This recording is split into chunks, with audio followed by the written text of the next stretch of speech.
Shalom, selamat pagi. Perkenalkan, nama saya Jovita Ekohoy dengan NIM 3124052 kelas B, program studi Pendidikan Biologi, Fakultas Keguruan dan Ilmu Pendidikan, Fakultas Universitas Kristen Wirabajana Sumba. Tujuan pembuatan video ini untuk memenuhi tugas mata kuliah etika Kristen dalam bisnis. Nomor 1, berikan tanggapan tentang pandangan etika deskriptif terkait tujuan dan dampak praktik kawin tangkap di dalam masyarakat Sumba.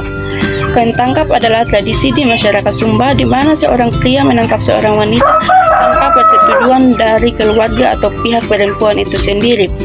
Pandangan deskriptif terkait tujuan dan dampak praktik kawin tangkap yaitu: yang pertama, tujuan praktik kawin tangkap. Ke-1, menjaga warisan budaya. Salah satu tujuan utama dari tradisi kawin tangkap adalah untuk mempertahankan budaya lokal yang telah ada sejak lama. Bagi masyarakat Sumba, tradisi ini mungkin dianggap sebagai bagian dari identitas dan kearifan lokal mereka. Kedua, menciptakan ikatan sosial. Kawin tangkap bisa menjadi cara untuk membangun hubungan antara keluarga yang lebih besar. Yang ketiga, masyarakat Sumba melihat kawin tangkap sebagai hal yang baik dalam mengatasi batasan memilih pasangan hidup. Yang kedua, dampak praktik kawin tangkap ada dua, dampak positif dan dampak negatif. Dampak positifnya, pertama, penguatan tradisi dan nilai budaya. Bagi masyarakat Sumba melihat kawin tangkap sebagai bagian dari tradisi yang harus dilestarikan. Dampak kedua, pembentukan keluarga. Dalam praktik kawin tangkap berakhir dengan terbentuknya hubungan pernikahan yang sah. Dampak negatifnya dari praktik kawin tangkap, pertama, pelanggaran terhadap hak perempuan, yaitu pelanggaran terhadap hak asasi manusia, terutama hak perempuan atas pilihan hidup dan kebebasan memilih pasangan hidup. Dampak kedua, kekerasan atau pemaksaan. Perempuan mungkin merasa terancam atau dipaksa untuk mengikuti kehendak pria tersebut. Dampak ketiga, pemaksaan sosial di mana keluarga dapat menekan perempuan untuk menerima meski mereka tidak setuju. Dampak yang keempat, menghambat perkembangan kesetaraan gender. Tanggapan saya terkait tujuan dampak praktik kawin tangkap di masyarakat Sumba. Meskipun kawin tangkap dianggap sebagai tradisi budaya, ada dampak negatifnya bagi perempuan, yaitu hubungan sosial dan ketidaksetaraan gender di mana perempuan tidak memiliki kebebasan dalam menentukan pasangan hidup tanpa adanya paksaan. Perempuan tidak diberi ruang untuk memilih atau menyetujui pasangan mereka secara bebas.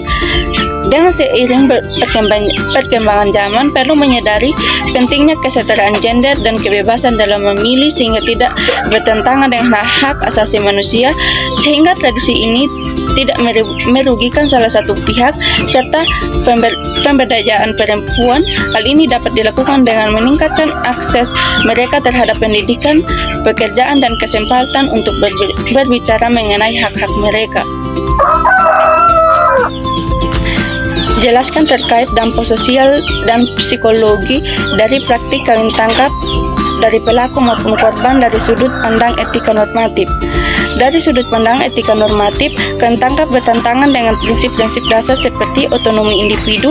Setiap individu memiliki hak untuk membuat keputusan atas hidupnya sendiri, termasuk dalam hal memilih pasangan. Kedua, keadilan dan kesetaraan. Etika normatif menuntut perilaku yang adil terhadap semua individu tanpa diskriminasi atau penyalahgunaan kekuasaan. Ketiga, keberlanjutan hubungan berdasarkan konsensualitas. Prinsip dasar dalam hubungan yang sehat adalah konsensualitas, yaitu persetujuan kedua belah pihak kawin tangkap. Secara keseluruhan, praktik kawin tangkap dapat mengakibatkan dampak sosial dan psikologis yang merugikan bagi korban. Sementara pelaku dapat terjebak dalam norma sosial yang salah dan merusak nilai-nilai kemanusiaan dasar. Praktik ini dari sudut pandang etika normatif seharusnya dihentikan untuk mendorong masyarakat yang lebih adil, setara, dan menghormati hak asasi manusia. Nomor 3, berikan solusi pribadi terkait penerapan praktik kawin tangkap di masyarakat Sumba. Yang pertama, pendidikan dan kesadaran masyarakat. Yang kedua, pendekatan dialog budaya. menjalin komunikasi dengan tokoh adat dan pemimpin masyarakat Sumba untuk mendiskusi alternatif cara mempertahankan nilai-nilai budaya yang ada tanpa merugikan pihak tertentu.